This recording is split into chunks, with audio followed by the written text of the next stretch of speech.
හරි 2013 essay paper එකේ දෙවෙනි ගාන පළවෙනි එකේ CDMA GSM කියන එක දැන් CDMA කියන එක ඔයගලන්ට මේ තරම් දුරට සිලබස් එකේ කතා බහ කරන්නේ නැහැ දැන් right නමුත් නිකන් දැනුමට ගැලපෙන විදිහට මේක ටිකක් go through කරාට කමක් නැහැ right CDMA කියලා කියන්නේ අලුත් තාක්ෂණය GSM කියලා කියන්නේ පරණ තාක්ෂණය right එතකොට මේවයි තියෙන වෙනස්කම් විදිහට අපි කතා කරන්නේ CDMA කියන එක නා single channel එක ගානේ maintain කරන්න පුළුවන් GSM වලට multiple channels maintain කරන්න පුළුවන් data transmission rate එක CDMA වල fast GSM වල slow අලුත් පරණ ඒවනේ තියෙන්නේ ඒතර security එක CDMA එකේ වැඩි GSM එකේ අඩුයි අපිට සාමාන්‍යයෙන් GSM කියලා කියන්නේ පරණ තාක්ෂණය CDMA කියන්නේ අලුත් තාක්ෂණය කියලා ඔලුවට දාගත්තම manage කරගන්න පුළුවන්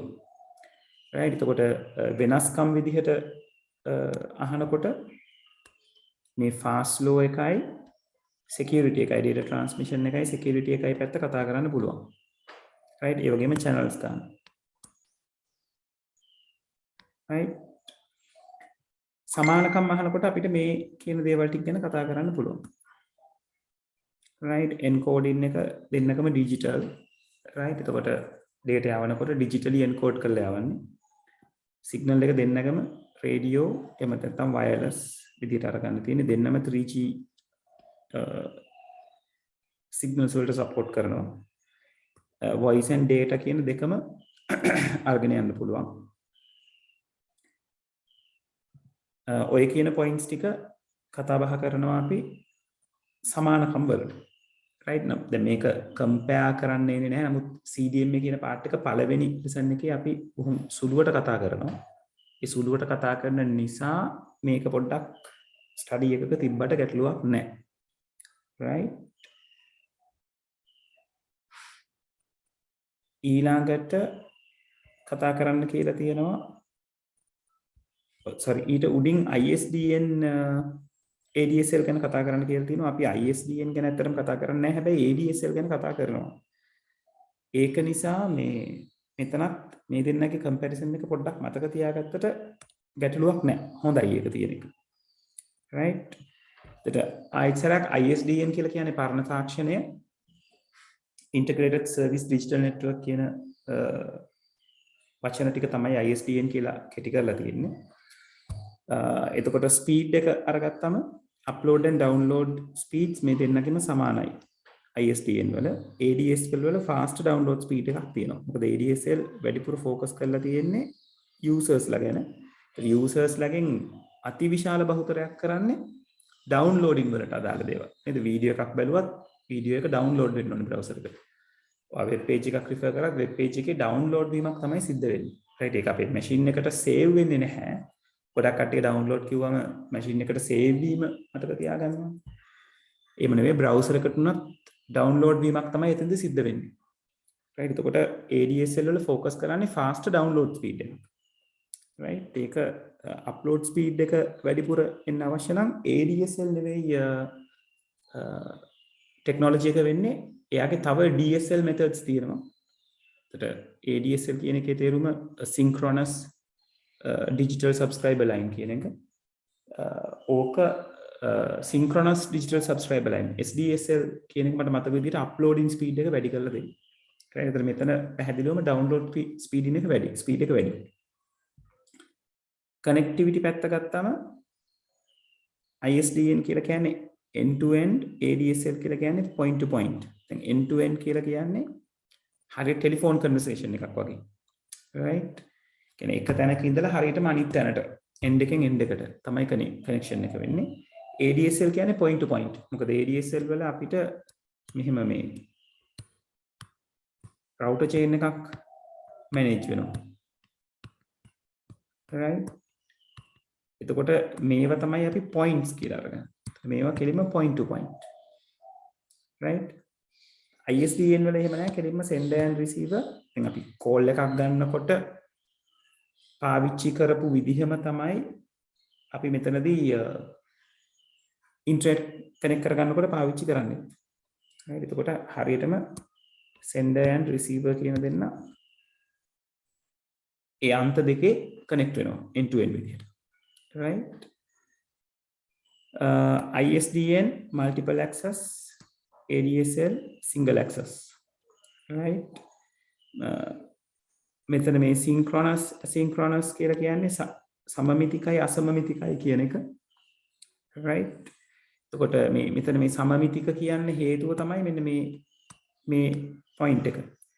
right upload and download speed එක සමාන නිසා අපි එතනට synchronous කියලා කතා කරනවා. මේ දෙන්න අසමාන නිසා අපි asynchronous කියලා කතා කරනවා. සමමිතික අසමමිතික කියන එක. ISDN කියලා කියන්නේ low speed data. පරණ ටෙක්නොලොජි එකක් නේ. data speed එක ගොඩක් පොඩි.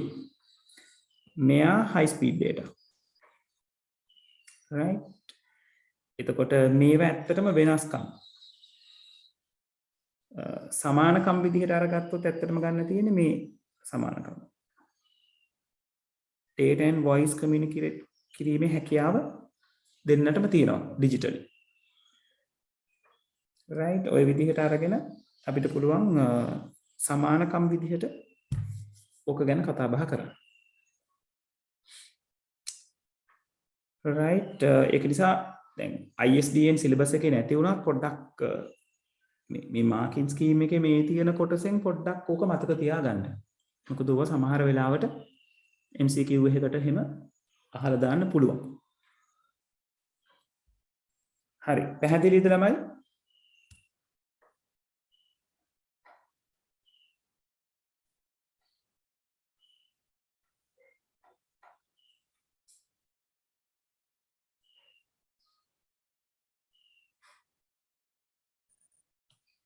right හරි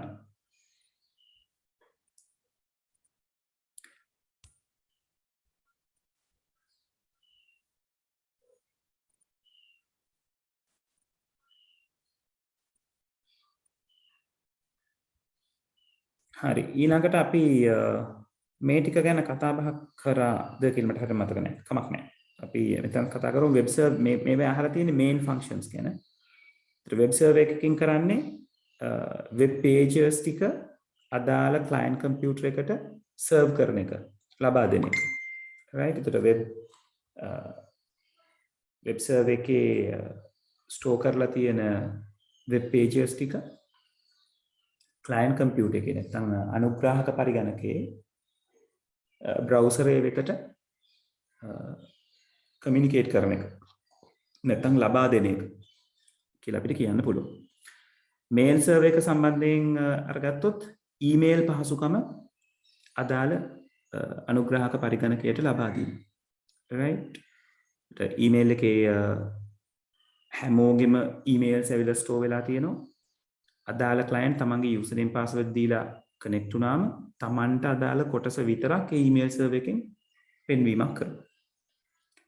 proxy server එක පැත්ත ගත්තොත් allows a local network to access the internet through a single public IP address. එතකොට ඕක proxy වල කතා කරන්න පුළුවන් එක function එකක්. right තනි IP ලිපිනයක් පාවිච්චි කරලා අන්තර්ජාලය සමග සම්බන්ධ වෙන්න ඉඩ සලස්වනවා පරිගණක විශාල ප්‍රමාණයකට. right ඕකම තමයි අපි කියන්නේ තනි අන්තර්ජාල සම්බන්ධතාවක් බෙදාගෙන පාවිච්චි කරනවා කියලා. right ඒ වගේම තව එකක් කියන්න පුළුවන් පුද්ගලික IP ලිපින private IP addresses පාවිච්චි කරන network එකක් නියෝජනය කරමින් පෙනී සිටීම. right private IP address එකක් පාවිච්චි කරාම private IP address වලට බෑ එක එල්ලේ අන්තර්ජාලය වගේ තැන් එක්ක සම්බන්ධ වෙන්න. මොකද private IP එක අන්තර්ජාලය වගේ public IPs තියෙන තැනකට පේන්නේ නැහැ. එතකොට private IP තියෙන IP දාලා තියෙන network එකක් තියෙනකොට ඒ network එකේ ඉන්න computers ටික switch එකක් through connect වෙනකොට proxy එකට පුළුවන් එහෙම local area network එකක සම්බන්ධ වෙලා router එක හරහා internet set වෙනවා. ඒතර මෙයාට තමයි public IP එක තියෙන්නේ. මේ කට්ටියගේ හැමෝම තියෙන්නේ private IPs.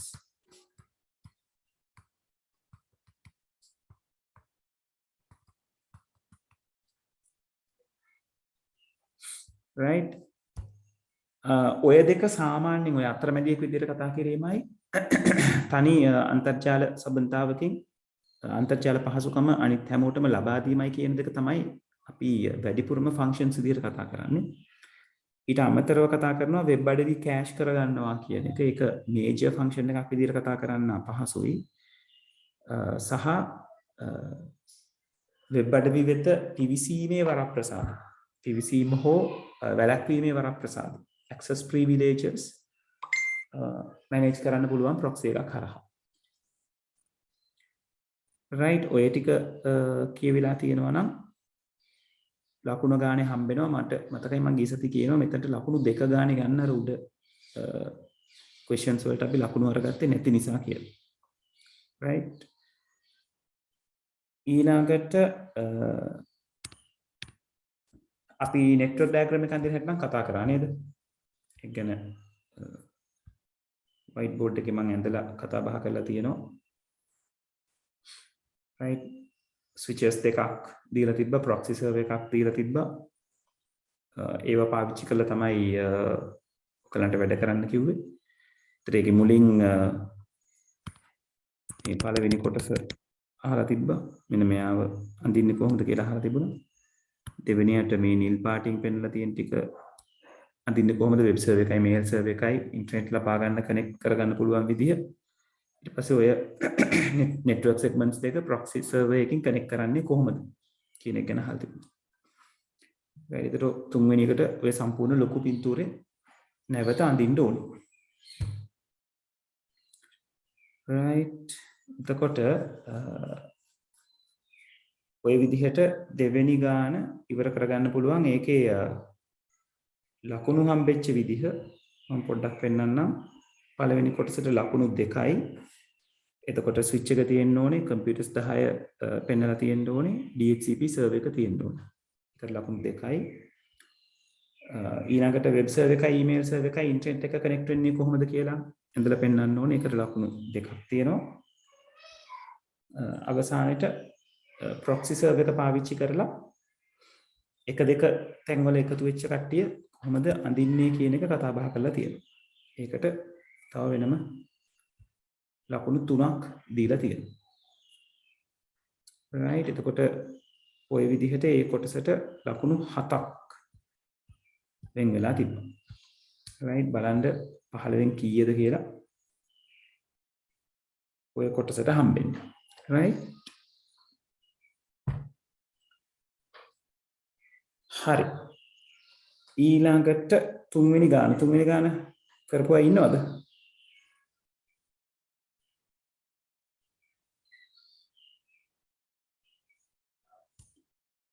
right හරි තුන්වෙනි ගානේ අහන්නේ මේ සිස්ටම් වලට සම්බන්ධ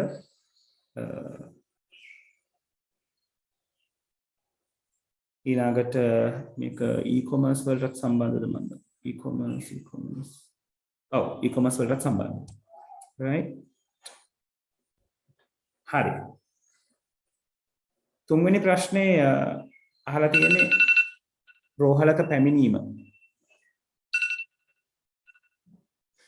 right රෝහලට පැමිණි සියලු රෝගීන්ගේ සායනික ඉතිහාසය හා ජනගහන දත්ත සමුදායක් මගින් නඩත්තු කිරීමට රෝහල අධ්‍යක්ෂකවරයා තීරණය කරනු ලැබ ඇත. රෝගියෙකුගේ පළමු පැමිණීමෙන් පසු ඔහුගේ ඇයගේ සායනික ඉතිහාසය රෝගයා පරීක්ෂා කරන වෛද්‍යවරයාට ලබාගත හැක. right ඕක තමයි සිස්ටම් එකේ උවමනාව. right database එකක තියෙනවා. එතකොට patient කෙනෙක් ආවම එයාගේ history එක මේ සිස්ටම් එකෙන් අරගන්න පුළුවන් වෙන්නේ. right මෙතන ඉලෙක්ට්‍රොනික කියන වචනේ පාවිච්චි කරලා ඉලෙක්ට්‍රොනික කියන එක නෑ හොඳේ. දත්ත සමුදායක් කියලා තියෙනවා. ඒක මැනුවල් වෙන්නත් පුළුවන්, ඩිජිටල් වෙන්නත් පුළුවන්. පළවෙනි එකේ අහලා තියෙනවා අත්‍යරු රෙකෝඩ් පවත්වාගෙන යන පද්ධතියක් ඉලෙක්ට්‍රොනික දත්ත සමුදා පද්ධතියක් මගින් ප්‍රතිස්ථාපනය කිරීම සඳහා හේතු වන ප්‍රධාන කරුණු දෙකක් දක්වන්න. ප්‍රධාන කරුණු දෙකක් අහලා තියෙනවා. right. ඒතර උතනදී ඕගලන්ට අරගන්න පුළුවන් accuracy නැත්නම් data duplicate වීම right එක උත්තරයක් විදිහට දත්ත අනුපිටපත් වීම එතනදී explanation එකක් දෙන්න ඕනේ right මොකද මේගොල්ලෝ කරුණට එක ලකුණකුයි විස්තර කිරීමට එක ලකුණකුයි දීලා තියෙනවා right එතකොට data duplication කියන එක දත්ත අනුපිටපත් වීම නැත්නම් නිර්වද්‍යභාවය කියන කරුණ කිව්වොත් ඒකට අදාළව කතා බහ කරන්න ඕනේ ඔයගොල්ලෝ අත්‍යුරුව දත්ත සමුදායක් පවත්වාගෙන යාමේදී දත්ත අනුපිටපත් වීම සිදුවිය හැකි බැවින් එම දත්ත අනුපිටපත් වීම තුළ එකම දත්තය වෙනස් ආකාරයකට රෙකෝඩ් වීමේ හැකියාවක් පිටපත් වීමේ නැත්නම් ගබඩා වීමේ හැකියාවක් තිබෙනවා ඒ නිසා ඒ දත්තවල නිර්වද්‍යභාවය සහ විශ්වාසවන්තභාවය අඩු වෙන්න පුළුවන් ඒක ගැටලුවක් ඇති කරන්න පුළුවන් නැවත දත්ත පරිශීලනය කිරීමේදී right ඔන්න ඔය කියන explanation එක ඔයගොල්ලෝ දෙන්න ඕනේ right කියන්නේ දත්ත අනුපිටපත් වීම තමයි ගැටලුව කොහොමද ඒක ගැටලුවක් වෙන්නේ ඊළඟට කතා කරන්න පුළුවන් කරුණක් තමයි efficiency කාර්යක්ෂමතාවය කියන එක right ඒ කාර්යක්ෂමතාව කියන එක විවිධ විදිහට ඔයගලන්ට අර්ථ ගන්න පුළුවන් right දත්තයක් සොයා ගන්න ගියාම වෙලා ගත වීම right එතකොට එතනදී efficiency කියන එක අඩු වෙනවා කාර්යක්ෂමතාව අඩු වෙනවා right ඒක දත්ත අනුපිටපත් වීම නිසා සිද්ධ වෙන්න පුළුවන් ඊට පස්සේ මේක manually search කරන නිසා විශාල පොත්වල ගබඩා වෙලා තියෙන නිසා පිටුවෙන් පිටුව පෙරල හොයන්න සිද්ධ වෙන නිසා කාලය ගත වීමක් වෙන්න පුළුවන් right දත්ත ඔක්කොම එකම එකේ සටහන් කරන නිසා සෙවීමේ අපහසුතාවය එන්න පුළුවන් ඔය වගේ දේවල් right එතකොට ඕකට අමතරව ඔතන අහලා තියෙන්නේ මේ ඉලෙක්ට්‍රොනික දත්ත සමුදායක් මගින් ප්‍රතිස්ථාපනය කිරීම සඳහා හේතු වන ප්‍රධාන කරුණු දෙයක්. මෙතන ප්‍රධානම කරුණු විදිහට ගත්තොත් ඔය accuracy efficiency කියන පාර්ට් දෙක ගන්න පුළුවන්. ඔතනට අපිට අවශ්‍ය නම් security කියන පාර්ට් එක අරගන්නත් පුළුවන්. right ආරක්ෂාව කියන එක ඒක ප්‍රධානම කරුණු පැත්තට આવොත් ඇත්තටම අර දත්ත අනුපිටපත් වීම සහ කාර්යක්ෂමතාව කියන එකට අපිට මුල් තැන දෙන්න වෙනවා. security පැත්තෙන් අරගත්තමත් manual database එකකට security දෙන්න පුළුවන් වෙන්නේ යම් කිසි තැනක ගබඩා කරලා නේද ඉබි අතුරු දාලා ලොක් කරලා තියලා එහෙම දෙයකින්. හැබැයි ඉලෙක්ට්‍රොනික දත්ත සමුදායකට මූරපද ඊළඟට PVC මේ වරප්‍රසාද access privileges දීලා සීමා කිරීම කරලා ආරක්ෂාව තර කරන්න පුළුවන්. right ඔය කියන පැති ඕගලන්ට කතා බහ කරන්න පුළුවන්. එතකොට ඕකේ වැදගත්ම පොයින්ට් එක තමයි මේ වගේ ප්‍රශ්නකදී ඕගොල්ලෝ අහන කියන්නේ ප්‍රශ්නෙට අදාළව උත්තර දෙන එක. right මේගොල්ලෝ කියලා තියෙනවානේ ප්‍රධාන කරුණු දෙකක් දක්වන්න කියලා. ප්‍රධාන කරුණු කියන එකට ඔයාලට concentrate කරන්න වෙනවා.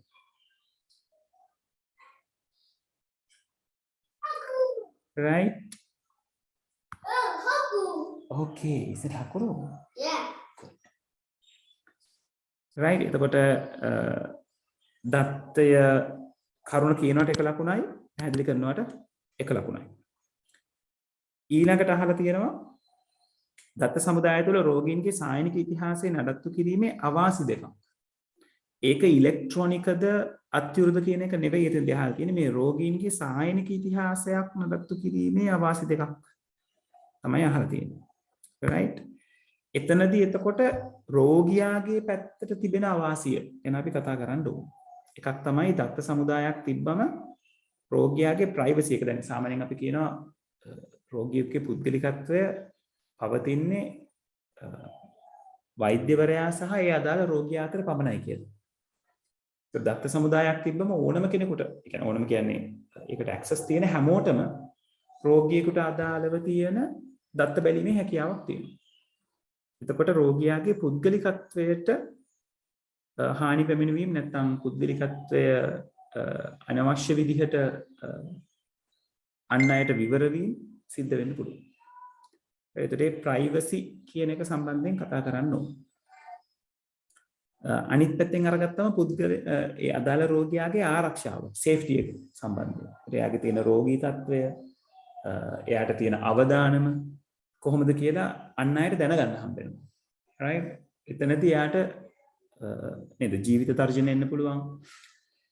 ඊළඟට වෙන වෙන ආකාරයේ ආරක්ෂණ ගැටලු ඇති වෙන්න පුළුවන්. right? එතකොට ඒ කියන පොයින්ට් එක ඒ පැත්තෙන් කතා කරන්න ඕනේ. right? ඒතර උතනදී ප්‍රධාන කරුණු දෙක විදිහට අපිට අල්ලගන්න තියෙන්නේ ওই දෙක. පුද්ගලිකත්වය සහ ආරක්ෂාව කියන එක. right? මොකද ආරක්ෂාව කියවම ආරක්ෂාව විවිධ පැති වලින් අන්තරට වාචනය වෙන්න පුළුවන්. එකක් ජීවිත ආරක්ෂාව. අනිත් එක එයා සම්බන්ධයෙන් දැන් සමහර ලාට ඔක ඉන්ෂුරන්ස් කම්පැනි එකකට දැනගන්න හම්බුනොත් මෙයාගේ විදිහ මෙන්න මෙහෙමයි කියලා ඒගොල්ලෝ ඒක බිස්නස් ඔපචුනිටි එකක් කරගන්න පුළුවන්. right? එතකොට ඒකත් එක පැත්තකින් එයාගේ ආරක්ෂාව සම්බන්ධ වෙන ගැටලුවක්. right? මොකද ආරක්ෂාව කියලා කිව්වම ඕක අර ජීවිතයේ තියෙන ආරක්ෂාව විතරක් නෙවෙයි. මූල්‍යමය ආරක්ෂාව ගැන කතා කරන්නත් පුළුවන්. right? ඒ වගේ පැතිවලට ඕක තර්ක කරන්න පුළුවන්. එතකොට අදාළ කරුණ කියනවාට එක ලකුණක් දීලා තියෙනවා. ඒ කරුණ පේලියකින් දෙකකින් විස්තර කරනවාට වෙනම ලකුණක් දීලා තියෙනවා. right. ඊළඟට අහලා තියෙනවා රෝගීන්ගේ සායනික ඉතිහාසයේ දත්ත සමුදායක් තුරන රත් කිරීම ඊ රාජ්‍යයක කොටසක්සේ සැලකිය හැකිද? ඔබේ පිළිතුරට හේතු දක්වන්න. දැන් මේක ඕගලන්ට ඔව් සහ නැත කියන දෙපැත්තටම තර්ක කරන්න පුළුවන්. right?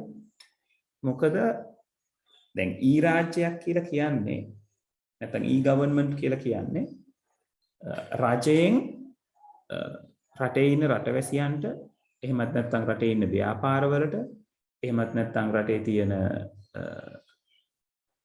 රජයේ සේවකයන්ට රජය තුල වැඩ කරන සේවකයන්ට සහ එහෙමත් නැත්නම් වෙනත් රාජ්‍යයන්ට ලබා දෙන සේවාවක් ඉලෙක්ට්‍රොනික. එතකොට ඉලෙක්ට්‍රොනික විදිහට මේ රෝහලෙන් ලබා දෙන නැත්නම් රෝහලෙන් නඩත්තු කරන දත්ත සමුදාය එක් ආකාරයකින් අපිට කියන්න පුළුවන් G2C සර්විස් එකක් වෙනවා කියලා. government to citizen සර්විස් එකක් වෙනවා කියලා. හේතුව අදාළ පුරවැසියාගේ යම් දත්ත ප්‍රමාණයක් රජයේ රෝහලක නඩත්තු වෙනවා. එතකොට ඒ රෝහලෙන් බෙහෙත් ගන්න ගියාම අදාළ රෝගියාට තමන්ගේ සායනික ඉතිහාසය බලා ගැනීමේ සේවාව නැත්නම් අදාළ ડોක්ටර්ට රෝගියාගේ සායනික ඉතිහාසය බලා ගැනීමේ පහසුකම සපයලා තියෙනවා. හැබැයි උතන ගැටලුව වෙන්නේ මේ රෝහල ගැන. මොකද රෝහල කියලා නැහැ රජයේ රෝහලක්ද පුද්ගලික රෝහලක්ද කියලා. මේක රජයේ රෝහලක් නම් අපිට ඔය කියන උපකල්පන මත ඉඳගෙන තමයි ආගියු කරන්න වෙන්නේ.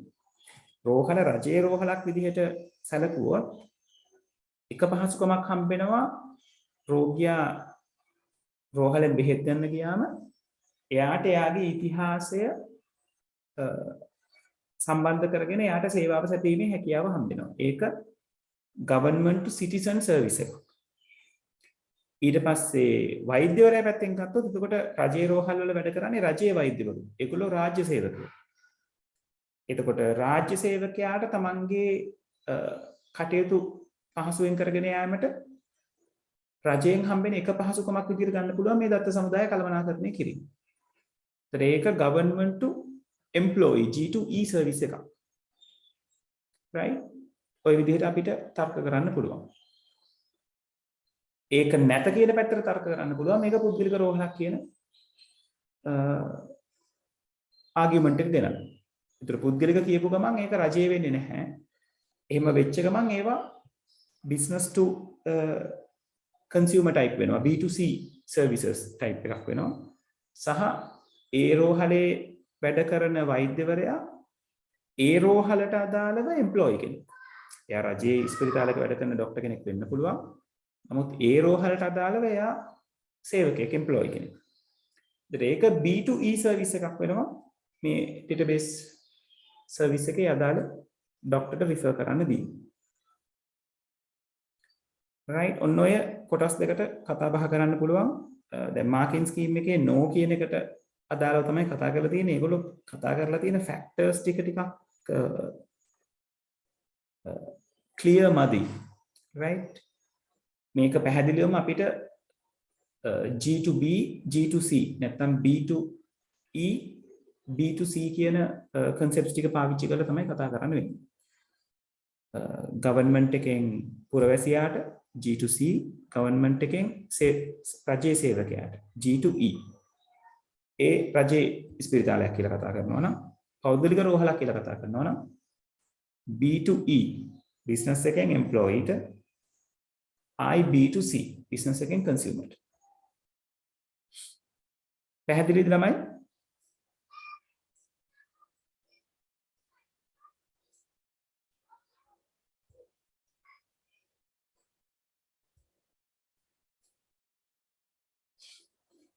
ඔව් ළමයි පැහැදිලිද?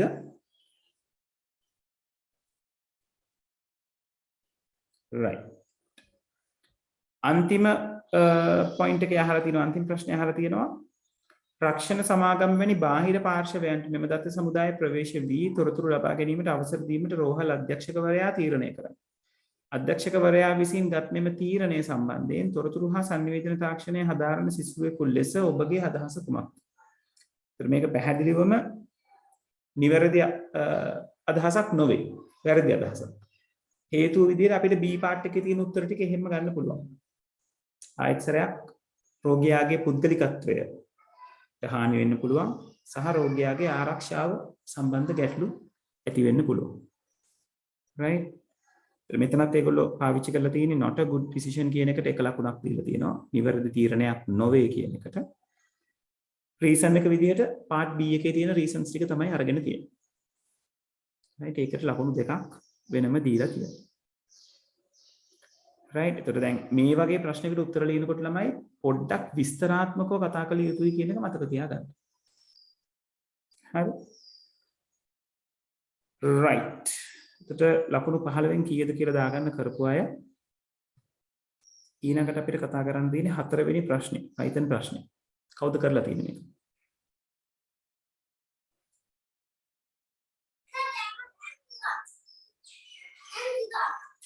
You want an envelope? Yes. Can I finish my class and come and give it to you? Okay.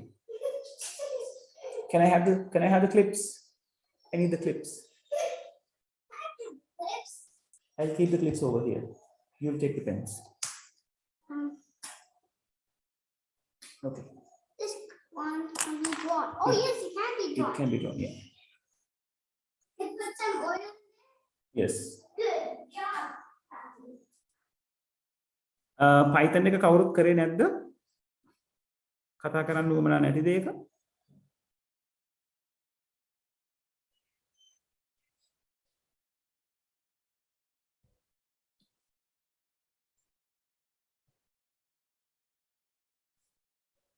right හරි හොඳයි. Python ප්‍රශ්නේ මෙන්න මේ C part එක ගැන අපි ලොකුවට කතා නොකරත් A හා B part දෙක ගැන මම පොඩ්ඩක් කතා කරන්න. මොකද ඒවා structured පැත්තට අහන්න පුළුවන්. right? ඒ ගැන පොඩ්ඩක් දැනුවත් වෙලා ඉන්නවා. මොකද structured එකකට ආවොත් ඔයගලන්ට option එකක් නැති වෙනවනේ, අනිවාර්යෙන් ලියන්න වෙනවනේ. ඒවා ස්ට්‍රක්චර්ඩ් පැත්තට අහන්න පුළුවන් පුංචි ප්‍රශ්න. ඒ කොටසේ අහලා තියෙනවා පහත් සඳහන් ක්‍රම ලේඛනයේ ක්‍රියාත්මක වන විට Python අර්ථ වින්‍යාසකයේ මගින් කරනු ලබන කාර්ය පැහැදිලි කරන්න. විචල්‍ය සඳහා පවරනු ලැබූ ප්‍රරූප හා ප්‍රරූප පරිවර්තනයන් ඔබේ පැහැදිලි කිරීම තුළ අඩංගු විය යුතුය. එතකොට මේ බොහොම ලයින් 3ක කෝඩ් එකක් මේ තියෙන්නේ. right? එතකොට මේක අපිට කියන්න තියෙන්නේ මේක Python interpreter මොකද කරන්න කියලානේ කියන්නේ අහන්න. එතකොට Python program එක මොකක්ද මේ කෝඩ් එක වෙනුවෙන් සිද්ධ කරන්න කියන එක තමයි ඔයගලන්ට විස්තර කරන්න තියෙන්නේ. එතකොට Python interpreter පැත්ත අරගත්තම එයා කම්පියුටර් එක ඇතුලේ ඉන්න කෙනෙක්. ඒකට එයා program එක run කරගන්න memory එක පාවිච්චි කරගන්න. එතකොට එයාවත් හවුල් කරගෙන තමයි අපි කතා බහ කරන්න ඕනේ. right? එතකොට පළවෙනි line එක හම්බුනාම එයා කරන්නේ මතකය ඇතුලේ වෙනම ස්පේස් එකක් හදා ගන්නවා. එයාව A කියලා ලේබල් කරනවා. ලේබල් කරලා 4 කියන integer value එක. right? ඒ වෙන් කරගත්ත මතක අවකාශයට කබඩා කරනවා.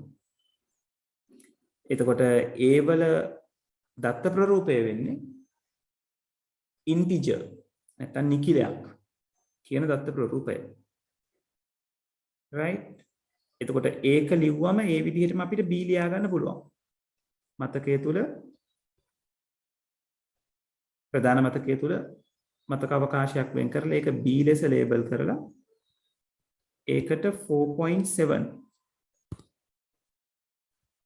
කියන floating point value එක ඉපිලෙන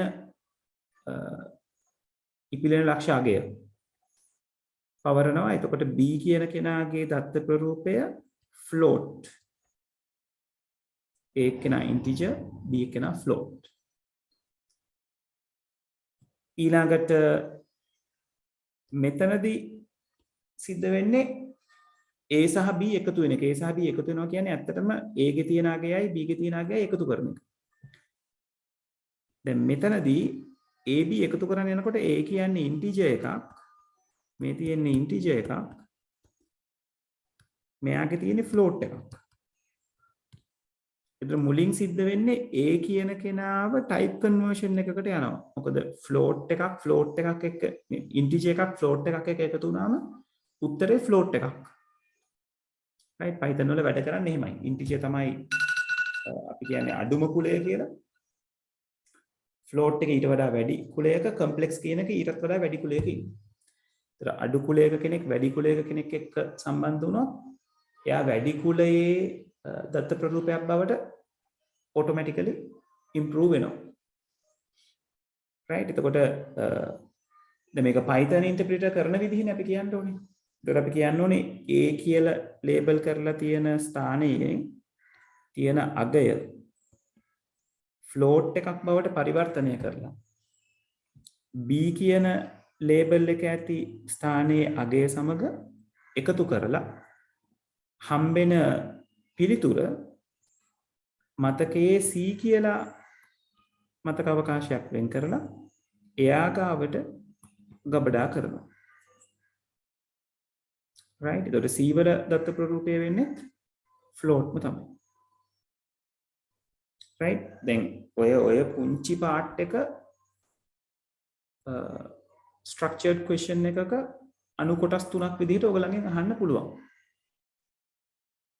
right? ඒක නිසා මේ වගේ දේවල් පොඩ්ඩක් හුරු වෙන්න ළමයි. පැහැදිලිද මෙතන සිද්ධ වෙච්ච දේ?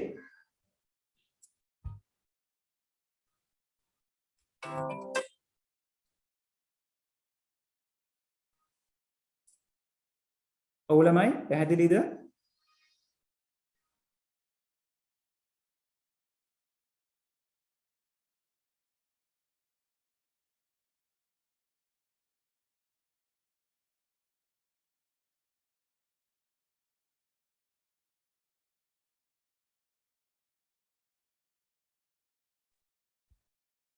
ළමයි පැහැදිලිද?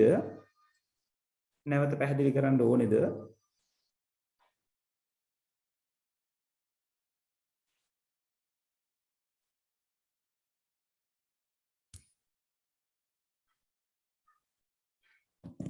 හරි. චමත් මෙතන කතා කරේ චමත් මේ Python interpreter, Python අර්ථ වින්‍යාසකය මේ කෝඩ් එක කොහොමද execute කරනකොට මොකද්ද කරන්න කියන එක. يعني එතනදී ප්‍රශ්නේ කියලා තියෙනවා මේ විචල්්‍ය සඳහා පවරුණු ලබන ප්‍රරූප type එකයි ප්‍රරූප පරිවර්තනය type conversion තියෙනවා නම් ඒක ගැන සඳහන් වෙන්න ඕනේ කියලා. එතකොට පළවෙනි line එකේ අපි කිව්වා මතකයේ තුල මතක අවකාශයක් වෙන් කරගෙන ඒක ඒ විදිහ A කියලා simple A කියලා label කරලා ඒ අවකාශයට 4 කියන පූර්ණ සංඛ්‍යාත්මක අගය නැත්නම් නිකිලමය අගය ලබා දෙනවා කියන එක. ඒක තමයි පළවෙනි ලයින් එකේ වෙන්නේ. දෙවෙනි ලයින් එකෙන් කිව්වා මතකයේ තුල මතක අවකාශයක් වෙන් කරගෙන ඒක B ලෙස ලේබල් කරලා ඒකට 4.7 කියන ඉපිලෙන ලක්ෂාගේ floating point value එක ලබා දෙනවා කියලා. ඔය අවස්ථා දෙකේම අපි සඳහන් කරන්න ඕනේ A වල දත්ත ප්‍රරූපය integer type එකෙන් තියෙන, B වල දත්ත ප්‍රරූපය float කියන data type එකයි අයිති වෙන්නේ කියන එක. ඊළඟට තුන්වෙනි එකේනා කතා කරනකොට තුන්වෙනි එකේ තියෙන්නේ AY BY එකතු කරලා C ට assign කරන්න කියලා. එතකොට Python මොකද කරන්නේ? AY BY එකතු කරන්න යනකොට Python interpreter පේනවා A කියන්නේ integer එකක්, B කියන්නේ float එකක් කියලා. ඒක නිසා මුලින්ම කරන්නේ Aව float එකක් බවට පරිවර්තනය කරනවා. right? ඊට පස්සේ B සමග එකතු කරලා හම්බෙන උත්තරය මතකයේ C කියලා අවකාශයක් මතකයේ අවකාශයක් වෙන් කරගෙන ඒක C කියලා නම් කරලා ඒකට A හා B විචල්්‍ය වල තියෙන අගයන් දෙක එකතු කිරීමෙන් ලැබෙන අගය ගබඩා කිරීම සිද්ධ කරනවා. එතකොට C එක්කෙනා කියන්නේ float type එකක්ම තමයි. පැහැදිලිද චමත්?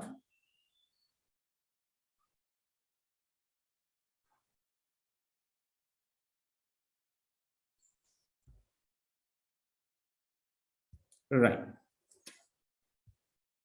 හරි. දැන් B part එකේ අහන්නේ පහත් සඳහන් ක්‍රමලේඛනයේ ඇති වගන්ති ක්‍රියාත්මක කිරීමේදී කුමක් සිදු වේදයි විස්තර කරන්න කියලා. ඒතර මෙතන Python interpreter ගේ කතා බහක් නැහැ. right? ඒ කියන්නේ උඩ විස්තර කරපු විදිහට නෙවෙයි අපි යට විස්තර කරන්න ඕනේ. යට සාමාන්‍ය මේ ප්‍රෝග්‍රෑම් එක රන් වුණාම මොකද්ද වෙන්නේ? මොකද මේ කියලා තියෙන පහත ක්‍රමලේඛනයේ ඇති වගන්ති ක්‍රියාත්මක කිරීමේදී මොකක් වෙනවද කියලා නහන්නේ. එතකොට මේක දිහා අපිට බැලුවම අපිට පේනවා මෙතන float value එකක් assign කරගෙන තියෙනවා total කියන variable එකට. ඊට පස්සේ මෙතනින් පරිශීලකයාගෙන් අංකයක් ඉල්ලනවා. ඒ අංකය float එකක් බවට පරිවර්තනය කරලා x ට assign කරගන්න. ඊට පස්සේ x කියන අගය බිඳුවට වඩා විශාල නම්, ඒ කියන්නේ පරිශීලකයා දීපු අගය බිඳුවට වඩා විශාල නම් total කියන variable එකට පරිශීලකයා දීපු අගය එකතු කරලා නැවත total කියන විචල්‍යයටම එයාව assign කරනවා. ඒ assign කරලා නැවත වතාවක් පරිශීලකයාගෙන් අංකයක් ඉල්ලනවා. ඒ අංකය float එකක් බවට පරිවර්තනය කරලා x ට ලබා දෙනවා. ඒක නැවත ගිහිල්ලා file එකේ check කිරීම තමයි සිද්ධ කරන්නේ. එතකොට ඔය කියන කතාවට අනුව මේ x කියන කෙනාට බිඳුවට වඩා විශාල නොවන අගයක්, ඒ කියන්නේ බිඳුව හෝ ඊට වඩා අඩු අගයක් ලබා දෙනකම් x සඳහා පරිශීලකයාගෙන් අගයක් ලබා ගනිමින් ඒක total කියන variable එකට එකතු කරමින් කේතේ ක්‍රියාත්මක වෙනවා. පරිශීලකයා x ට බිඳුව හෝ ඍණාගයන් ලබා දුන් විට එකතු කිරීමේ ක්‍රියාවලිය නතර වෙලා total කියන variable එකට අදාළව තියෙන අගය මුද්‍රණය කරනවා. එතකොට ඕක දැන් ඔය අපි ඕක අඳුනගත්ත විදිහ දැන් මේ. ඒතර මේක ක්‍රියාත්මක කිරීමේදී ලියන්නේ මොකක්ද කියලා අපි අහුවොත් අපිට සිද්ධ වෙන දේ තමයි ලියන්න තියෙන්නේ පරිශීලකයා බිඳුව හෝ ඊට අඩු අගයක් ආදානයක් ලෙස ලබා දෙන තෙක් ලබා දුන් අගයන් සියල්ල එකතු කර එය total යන විචල්‍යයට පවරා දෙමින් ක්‍රියාත්මක වෙනවා. පරිශීලකයා බිඳුව හෝ ඊට අඩු අගයක් ආදානය කළ විට total යන විචල්‍යයට අදාළව තියෙන එකතුව ප්‍රතිදානය කරනවා. right? ඒකේ ඔච්චරයි ලියන්න තියෙන්නේ. ඒකේ Python interpreter වලට අදාළව කතා බහ කරන්න කියලා නැහැ. right? දැන් ඔය පළවෙනි කොටසේ විස්තර කිරීම ඔය විදිහයි. right? අපි කතා කරපු විදිහම තමයි තියෙන්නේ. right? Acquires storage to store integer value, assign the label a and store the value 4 at that location. right එතකොට B part එකේ කතා කරලා තියෙන්නේ වෙනවද read a set of values අගයන් යම් ප්‍රමාණයක් කියවනවා from the user පරිශීලකයාගෙන් through the keyboard or console පරිශීලකයා පරිගණකයට ලබා දෙන්න නැත්නම් පරිශීලකයා යතුරු පූර්ව හරහා ආදානය කරන one at a time මෙන්න මේක කියන එක වැදගත්. ඒ කියන්නේ වරකට එක බැගින් පරිශීලකයා ලබා දෙන අගයන් කියවනු ලබනවා. පරිශීලකයා බිඳුව හෝ ඍණ අගයක් ඇතුළත් කරන තෙක්. right? එතකොට පරිශීලකයා විසින් ලබා දුන් බිඳුව හෝ ඍණ අගයක් නොවන අගයන් සියල්ල එකතු කර එම අගයන් වල එකතුව අවසානයේ මුද්‍රණය කරනවා. right? ඔන්න ඔය සරල දෙය කියන්නේ ප්‍රෝග්‍රෑම් එකකින් මොකක්ද වෙන්නේ කියන එක තමයි සරලව ඔයගලන්ට කියන්න තියෙන්නේ. පැහැදිලිද?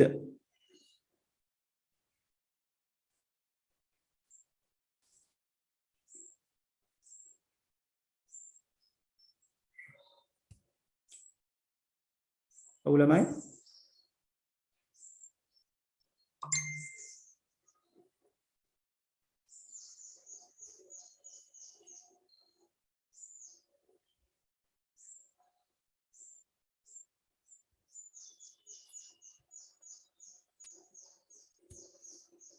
right හරි හතරවෙනි ප්‍රශ්නේ කවුරුත් කරලා නැති නිසා මම ෆ්ලෝ chart එක ගැන කතා නොකර ඉන්නම් මොකද ඒක ඕගොල්ලෝ හිතන්නේ කරන්නේ නැතුව මම කතා බහ කරලා අපරාදේ right මම පස්වෙනි ප්‍රශ්නේ පැත්තට යනවා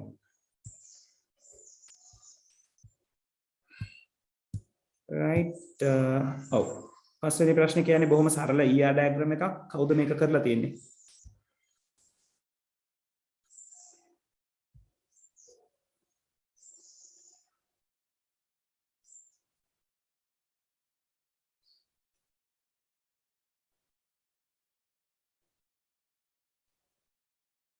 ඔවුලමයි alright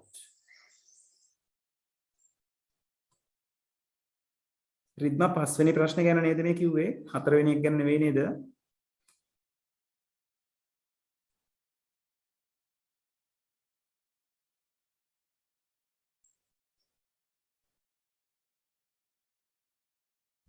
right හරි එතකොට මේක බොහොම පැහැදිලි ER ප්‍රශ්නයක් right ඒතර ඔයගොල්ලන්ට මේක කියව ඇඳගෙන යන්න පුළුවන්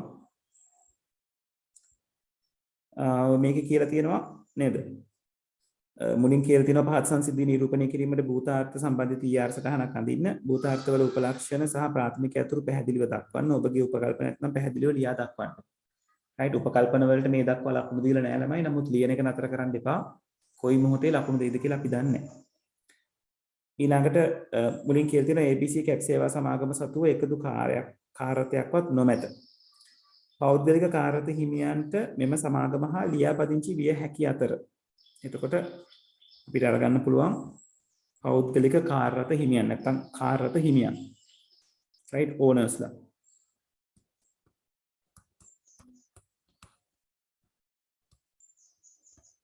කාර්යත හිමියන්. owner හිමියන් නෙවෙයි හිමියා. ඒක වචනේ වෙන්න ඕනේ. owner එයා මොකද කරන්නේ සමාගම හා ලියාපදිංචි වෙන්න පුළුවන් කියලා. right එතකොට ABC කැප් සේවා සමාගම. right නැත්නම් වඩා හොඳයි එහෙම ගන්න එක. එතකොට ABC කැප් සේවා සමාගම.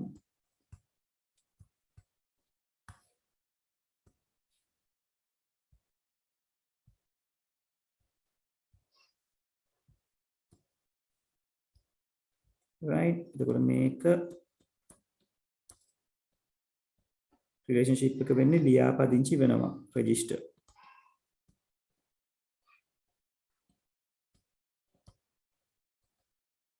right එතකොට නේද කාර්යත හිමියන්ට මෙම සමාගම හා ලියාපදිංචි විය හැක.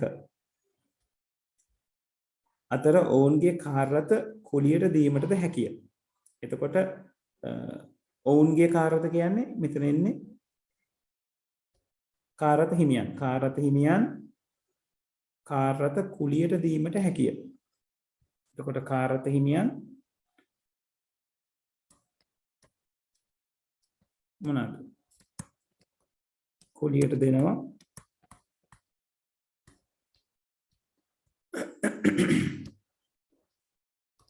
කාර්යත. right. ඊළඟට සමහර රත හිමියන් එක් රතයකට වඩා සමාගමට ලබා දේ සමාගම විසින් මෙම කාර්යත සඳහා රියදුරන් කුලී පදනම මත බඳවා ගනු අතර. ඔව්. මෙතන කියලා තියෙන සමහර රත හිමියන් එක් රතයකට වඩා සමාගමට ලබා දෙයි. ඒක අපිට උවමනා වෙයි 1 to 1 1 to many එක හදාගන්න. සමාගම විසින් මෙම කාර්යත සඳහා රියදුරන් කුලී පදනම මත බඳවා ගනු ලබන අතර. right. එතකොට සමාගම විසින් මෙම කාර්යත සඳහා රියදුරන් කුලී පදනම මත බඳවා ගන්නවා. ඒතර කාර්යත සඳහා රියදුරන් කුලී පදනම මත බඳවා ගනු ලබන අතර. right. එතකොට ඒ කියන්නේ කාර්යතයකට බඳවා ගන්නවා රියදුරෙක්. right. මේ කාර්ය කරන්නේ කවුද? සමාගම විසින්. right. එතකොට ABC කැප් සේවා සමාගම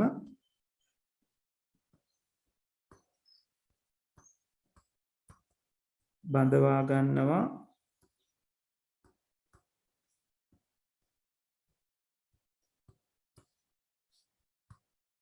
කවුද? රියදුරන්. right.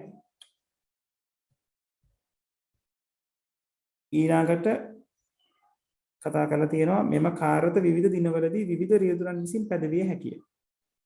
එතකොට කාර්යතය පදවනවා රියදුරන්.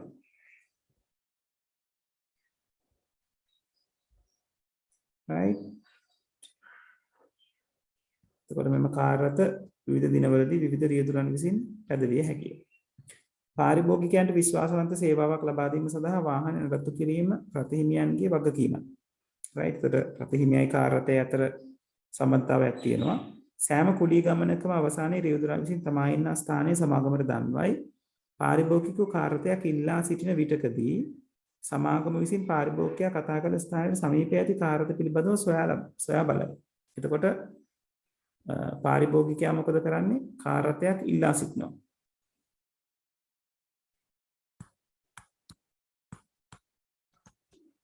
මේක කාර්යතය වෙන්න ඕන ළමයි. හොඳට මතක තියාගන්න මේ ඒක වචනෙන් එන්න ඕනේ කියන එක. මෙතනත් රියදුරා වෙන්න ඕනේ. මෙතන පාරිභෝගිකයා.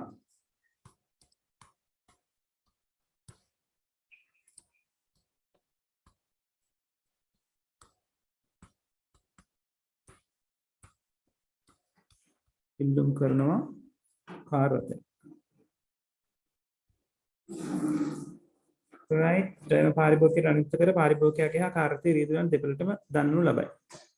තම සේවාව වඩා කාර්යක්ෂමව ලබා දීම සඳහා පාරිභෝගිකයාට සමීපතම ස්ථානයේ ඇති කාර්යතය ඔවුන්ට අනුයුක්ත කිරීම සඳහා සමාගමට හැකි උපරිම උත්සාහ ගන්නු ලබයි. ඒවා ER-කට දාලා වෙනව නෙවෙයි. මෙම සමාගම ඔවුන්ගේ සේවය නිරන්තරයෙන් ලබා ගන්නා මගීන්ට වඩා හොඳ සේවයක් ලබා දීම සඳහා නම ලිපිනය දුරකථන අංකය වැනි පාරිභෝගික තොරතුරු ආයතනයේ සතුව තබා ගනී. ඔන්න තියෙනවා පාරිභෝගිකයාගේ ඇට්‍රිබියුට්ස් තුනක්. නම ලිපිනය දුරකථන අංකය. ඒත් මෙයාට එන්න ඕනේ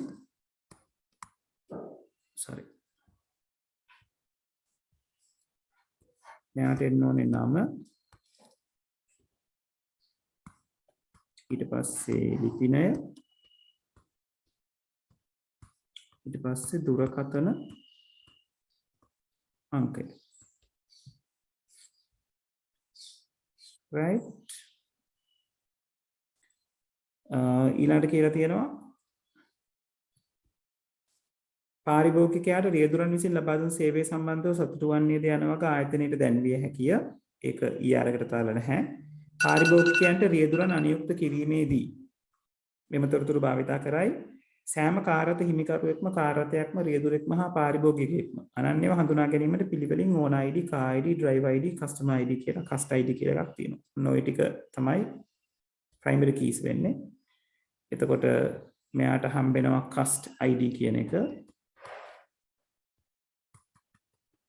ඒක underline කරලා දාන්න ඕනේ.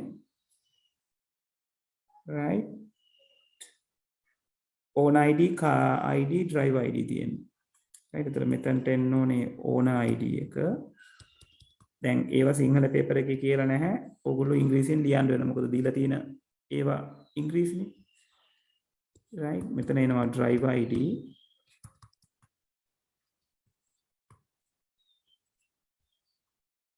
මෙතනට එනවා car ID.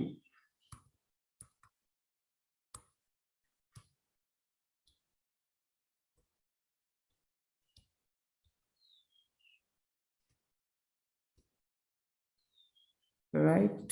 ඔන්න ඔය විදිහට කතා බහ ඉවර වෙන්න ඕනේ. right. ඊළඟට cardinality පාවිච්චි කරගන්න ඕනේ. cardinality පාවිච්චි කරනකොට ආයතරයක් අපිට මේ අදාළ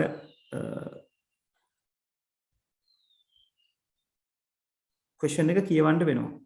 කියවලා තමයි cardinality හදාගන්න වෙන්නේ. එතකොට එතනදී ආයෙ මුලින් ඉඳලා කතා කරොත් මේක කියලා තියෙනවා කාර්යත හිමියාට මෙම සමාගම හා ලියාපදිංචි වේ හැකි අතර ඔවුන්ගේ කාර් රථ කුලියට දීමට හැකිය කියලා තියෙනවා. කාර් රථ right. සමහර රථ හිමියන් එක රථයකට වඩා සමාගමට ලබා දෙයි.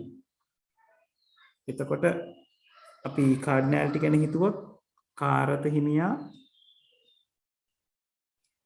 එක කාර් රථ හිමියෙක් කුලියට දෙනවා කාර් රථ කීපයක්.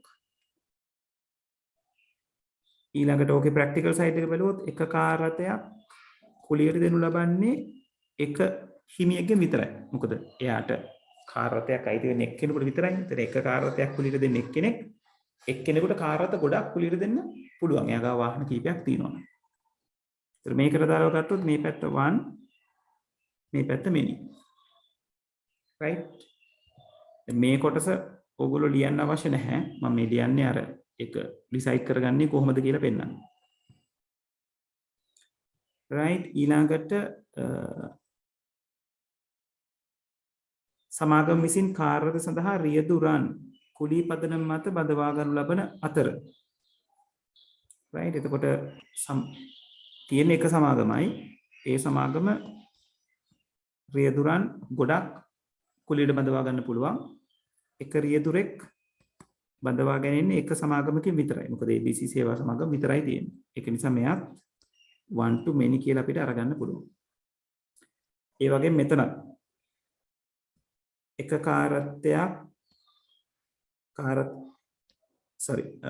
එක කාර්යත හිමියෙක් ලියාපදිංචි වෙන්නේ එක සමාගමක් එක්ක. ඒ එක සමාගමේ කාර්යත හිමියන් බොහෝ ප්‍රමාණයක් ලියාපදිංචි වෙනවා. right. ඒතර මේ පැත්ත 1 මේ පැත්ත many කියලා ගන්න පුළුවන්. ඊළඟට මේකේ තියෙනවා මෙම කාර්යත විවිධ දිනවලදී විවිධ රියදුරන් විසින් පැදවිය හැකිය. එතකොට එක කාර් එකක් රියදුරන් කීප දෙනෙක් පදවන්න පුළුවන්. ඒ වගේම එක රියදුරෙක් කාර් රථ කීපයක් පදවන්නත් පුළුවන්. මොකද කාර් රථ විවිධ දිනවලදී විවිධ රියදුරන් විසින් තමයි පදවන්නේ.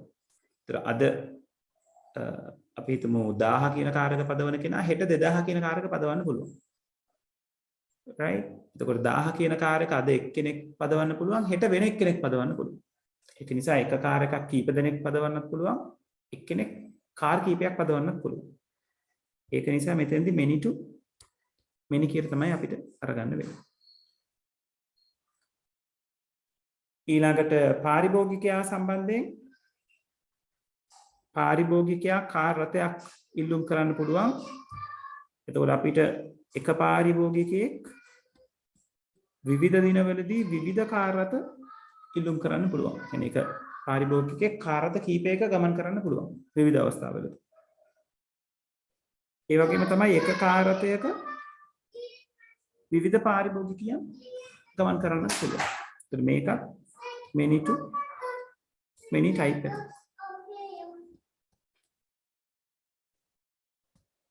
right ඔය විදිහට දැන් මේ මම මේ රවුන්ඩ් කරන කොටස් ඕගලන්ගේ ER එකේ එන්න අවශ්‍ය නැහැ. ඒක මේක වෙන් කරන ඒක හොයාගන්නේ කොහොමද කියලා මම describe කරන්නේ. right ඔය විදිහට වැඩේ ඉවර වෙන්න ඕන. පැහැදිලිද ළමයි?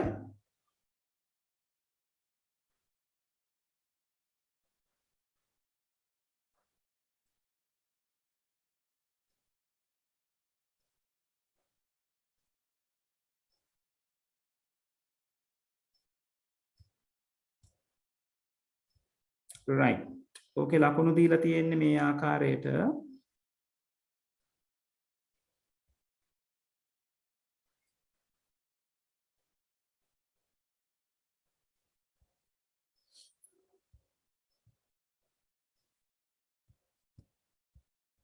කොහොමද ලකුණු ගන්න කොහොමද කියන්නේ?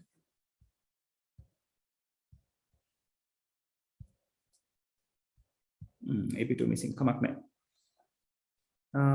මම මේකෙම ලකුණු ටික දාන්නම්. 15ක් හදන තත්ත්වයක් මේ තියෙන්නේ කොබලන්න 1 2 3 4 5යි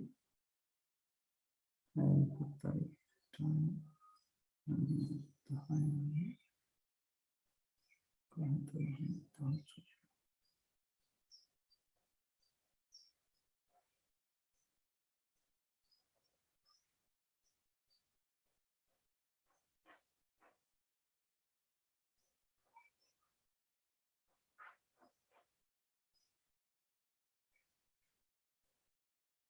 ඔව් මෙහෙම ලකුණු ගන්න ළමයි. සාමාන්‍යයෙන් ඒක ලකුණු දෙන්නේ entity එකයි key attribute එකයි තියෙනවා නම් ඒ ටිකට එක ලකුණ බැගින් දෙනවා. එතකොට මෙතනට එක ලකුණයි මෙතනට එක ලකුණයි මෙතනට එක ලකුණයි මෙතනට එක ලකුණයි මෙතනට එක ලකුණයි. right entity එකයි අදාළ key attribute එකයි තියෙනවා නම් ඊළඟට රිලේෂන්ෂිප් එකට අදාළ කාඩ්නැලිටි හරියට තියෙනවා නම් රිලේෂන්ෂිප් එකයි one to many many to many one to one දේවල් හරියට දාලා තියෙනවා නම් එක ලකුණ ගානේ හම්බ වෙනවා. right එතකොට එහෙම ගත්තම ලකුණු 10ක් හම්බෙලා ඉවරයි මේ ටිකට. right ඊළඟට නම ලිපිනය දුරකථන අංකය ලියලා තියෙනවට ලකුණු 3ක් අරගන්න වෙනම. එතකොට 13යි. සම්පූර්ණ ඩයග්‍රෑම් එක නිවැරදි ආකාරයට ඉවර කරලා තියෙනවා නම් බෝනස් ලකුණු 2ක් අරගන්න. මේ දෙක බෝනස්. right ඒ කියන්නේ අර 13ම ආවොත් ලකුණු 2 බෝනස් හම්බ වෙනවා. බෝනස් නෙවෙයි ඒක දෙන්නේ නැත්නම් මොකක් හෝ වෙනසක් කරන්න නැති. නමුත් උතන කතා බහ නැති නිසා ওই විදිහට වැඩේ ඉවර කරන්න වෙනවා.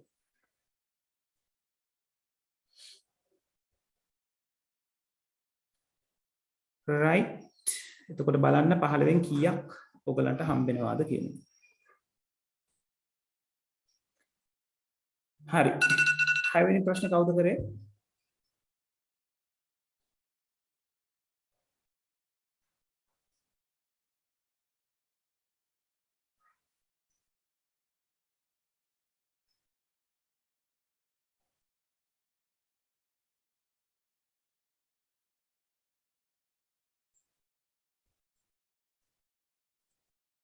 හය කවුද කරලා තියෙන්නේ?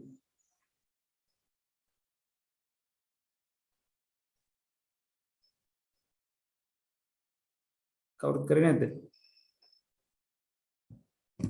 alright හරි 6 වෙනි ප්‍රශ්නේ ටිකක් ලේසි ප්‍රශ්නයක්. හැබැයි පරිස්සමෙන් උත්තර දෙන්න ඕන ප්‍රශ්නයක්. right හැවෙනි ප්‍රශ්න කියලා තියෙන්නේ යෝජිත පරිගණක පාසල් පද්ධතියේ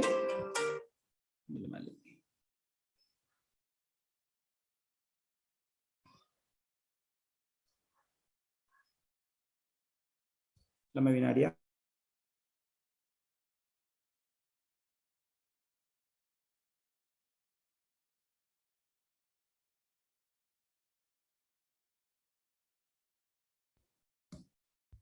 right මෙතන කතා කරලා තියෙනවා මේ පාර්සල් බෙදා හැරීමේ සමාගමක් තියෙනවා ඒ සමාගම සාමාන්‍යයෙන් ක්‍රියාවලිය කරන්නේ පාර්සල් ටික ආවම පාර්සල් ටික මුලින්ම සෝට් කරනවා වෙන් කර ගන්නවා හරි විදිහට ඒ වෙන් කරගෙන බෙදා හැරීමේ වෑන් හරහා ලංකාවේ බෙදා හැරීම සිද්ධ කරනවා එතකොට මේ පාර්සල් වෙන් කිරීම කියන එක මැනුවලි සිද්ධ කරන්නේ 5 දෙනෙක් එකතු වෙලා ඉතින් මැනුවලි සිද්ධ කරනකොට සමහර වෙලාවට මේ වැරදි පාර්සල් පැටවීමේ දුර්වලතාවයක් පවතිනවා. වැරදි රටේට පාර්සල් පැටවීමේ දුර්වලතාවයක් පවතිනවා.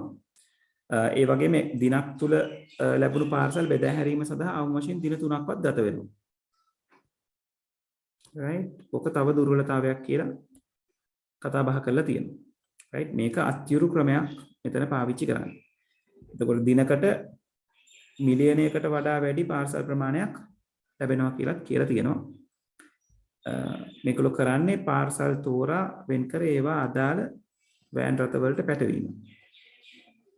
right එතකොට මේ තියෙන දුර්වලතාවන් මගහරවා ගන්න ප්‍රොපෝස් කරන දේ තමයි තීරුකේත පද්ධතියක් මගින් මේක ස්වයංකරණය කිරීමට කරනවා. එතකොට මේගොල්ලෝ බලාපොරොත්තු වෙන්නේ පාර්සලයේ අලව ඇති තීරුකේතෙහි ලබන්නාගේ තැපැල් කේතය අඩංගුව ඇත.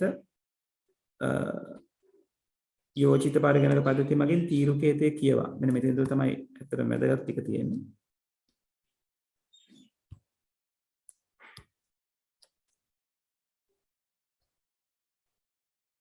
right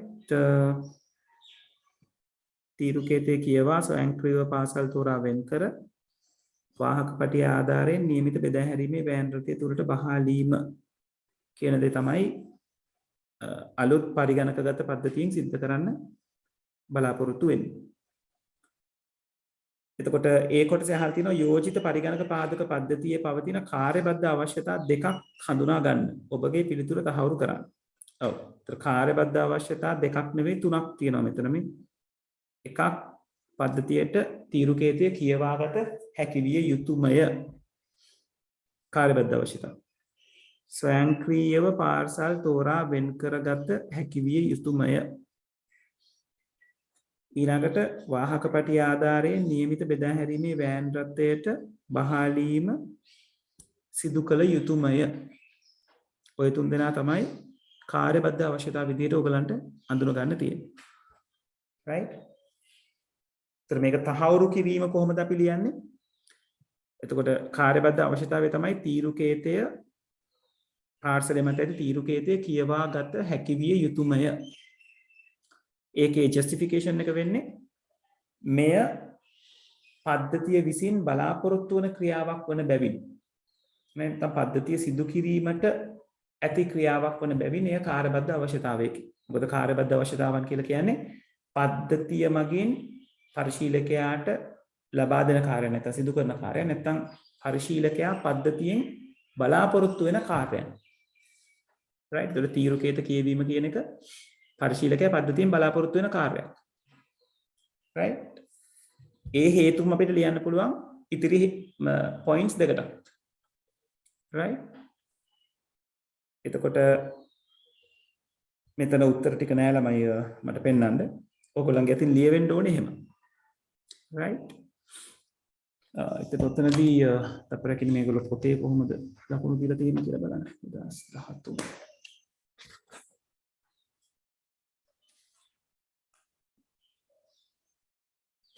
ඔව් ලකුණු 4ක් දීලා තියෙනවා. ඕක හරියට තෝරාගෙන ලිවීම සම්බන්ධයෙන්. එතකොට කාර්යබද්ධ අවශ්‍යතා 3ක් ඔතන කතා බහ කරලා තියෙනවා. මේකට ලකුණු 4ක් දීලා තියෙනවා එකකට දෙක ගන්න. ඊළඟට B කොටසේ අහලා තිනවා පද්ධතියේ පවතින කාර්යබද්ධ නොවන අවශ්‍යතා දෙකක් තහවුරු කිරීම සමගින් ප්‍රකාශ කරන්න. එතකොට කාර්යබද්ධ නොවන අවශ්‍යතා ගැන කතා කරනකොට අපි කතා කරන්න ඕනේ මේ කාර්ය කිරීමේදී නැත්නම් සිස්ටම් එකෙන් අදාළ ෆන්ක්ෂන් එක ක්‍රියාත්මක කරවීමේදී ඒවට අදාළව තියෙන සීමාවන් ගැන සම්බන්ධ වෙන දේවල්. ඒ සීමාවන් ගැන අපිට ඉගෙන ගන්න පුළුවන් තැන තමයි මේගොල්ලන්ගේ දුර්වලතාවයන් ටික ගැන බැලුවොත්. එකක් තමයි වැරදි රටයට පාර්සල් පැටවීම කියන එක. right? එතකොට අපි කියන්න ඕනේ කාර්යබද්ධ නොවන එක අවශ්‍යතාවයක් තමයි වාහක පැටි ආධාරයෙන් නිවැරදි වෑන් රථය වෙත පාර්සලය යොමු කළ හැකි විය යුතුමය. right? එතකොට ඉංග්‍රීසියෙන් අපි ඔක් කියනවා නම් system shall be able to deliver the parcel to the correct delivery van. එතන correct කියන වචනේ පැහැදිලි කරන්න ඕනේ. මොකද correct කියන වචනේ ලියවෙන්න ඕනේ. නිවැරදි කියන එක. මොකද ඒව තමයි සීමාවන්. වැරදි නිවැරදි වීම මෙතනදී. right? ඊළඟට අනිත් දුර්වලතාවය මොකද්ද? මේවා තෝරා වෙන් කරන්න විශාල කාලයක් යනවා නේද? අවම වශයෙන් දින 3ක්වත් යනවා. එතකොට ඒක තමයි අනිත් කාර්යබද්ධ අවශ්‍යතාවය විදිහට අපිට ඉදිරිපත් කරන්න පුළුවන් වෙන්නේ. පාර්සල් තෝරා වෙන් කර ගැනීම අවම කාලයක් තුලදී සිදු කරගත හැකි විය යුතුමය. right? ඔය කියන අවශ්‍යතා දෙක සම්බන්ධ වෙන්න ඕනේ non functional requirements වලට. right? එතකොට උතනදී කාර්යක්ෂමතාව කියන එක කතා බහ වෙනවා. ඔය අඩුම කාලයක් ඇතුළතදී පාර්සල් ටික වෙන් කර ගන්නවා කියන තැනදී නිර්වද්‍යභාවය කියන එක ගැන කතා බහ වෙනවා. නිවැරදි රථයට අදාළ පාර්සලය පැටවීම සම්බන්ධයෙන්. right? එතනටත් ලකුණු 4ක් හම්බ වෙනවා. හරි විදියට ඕක මැනේජ් කරලා තියෙනවා නම්. right? ඔව් එතන ළමයි 4ට වඩා දීලා තියෙනවා. ඔව් ලකුණු 8ක් කියලා ඒගොල්ලෝ කියලා තියෙනවා. ලොකු ලකුණු ප්‍රමාණයක්. C කොටසේ අහලා තියෙනවා පාර්සල් තේරීමේ ක්‍රියාවලිය පරිගණකගත කිරීමට සාමාන්‍යාධිකාරීතුමා ගත් තීරණය හරිද වැරදිද යන වගේ හේතු දෙකක් සමගින් සාකච්ඡා කරන්න. ඉතින් අපිට පැහැදිලිවම කියන්න පුළුවන් එයා අරන් තියෙන ඩිසිෂන් එක හරි. හේතුව තමයි අර දුර්වලතාවන් දෙක මගහැරෙන නිසා. නේද? මේ මගින් පාර්සල් තේරීමේ ක්‍රියාවලිය ඉක්මන් වෙනවා. ඒ වගේම නිවැරදි වෑන් රථයට පාර්සලේ පැටවීමේ ක්‍රියාවලිය සිද්ධ වෙනවා. ඒක තමයි හේතු දෙක වෙන්නේ. දුර්වලතාවන් දෙක මගහැරවීම. එතකොට මුලින්ම කියන්න ඕනේ හරිද වැරදිද කියන එක නිවැරදි තීරණයක් නැත්නම් හරි තීරණයක්. ඒකට වෙනම එක ලකුණක් දෙනවා. ඊට පස්සේ හේතු දෙක දක්වනවට ලකුණු දෙකක් දීලා තියෙනවා. ඔය විදිහට තමයි ලකුණු 15 කම්ප්ලීට් වෙලා තියෙන්නේ. right. පැහැදිලිද ළමයි?